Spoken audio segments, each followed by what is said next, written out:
চাঁদপুরের মতলবের মুন্সিরহাট স্ট্যান্ডে দাঁড়িয়ে ৩টি বাসে আগুন দিয়েছে দুর্বৃত্তরা। এদিকে হবিগঞ্জের হাজীগঞ্জ বাজারে আগুনে পুড়ে গেছে ৬টি দোকান। নারায়ণগঞ্জের রূপগঞ্জে আগুনে ৪টি ঘর পুড়ে গেছে। ফায়ার সার্ভিস জানায়, চাঁদপুরের মতলবের মুন্সিরহাট দক্ষিণ বাজারের স্ট্যান্ডে থাকা জৈনপুর এক্সপ্রেস বাসে আগুন ধরে।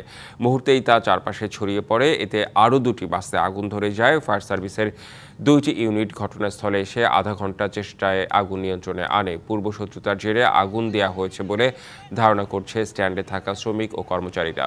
এদিকে শুক্রবার রাতে চাঁদপুরের হাজীগঞ্জ বাজারের স্টেশন রোডের আলী আশরাফ মার্কেটে আগুনে 6টি ব্যবসা প্রতিষ্ঠান ক্ষতিগ্রস্ত হয়।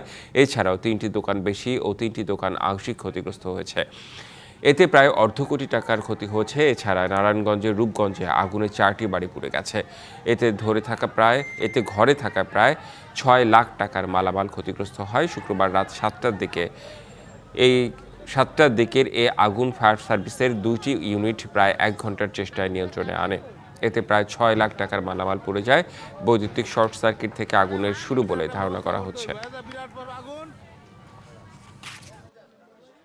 এবার নগদে পাচ্ছেন হেলিকপ্টার অফার, তাই কেনাকাটার পেমেন্ট নগদে করুন আর বুঝে নিন 2000 টাকারও বেশি ক্যাশব্যাক সহ হেলিকপ্টার রাইড। পেমেন্ট শুরু করুন আজই।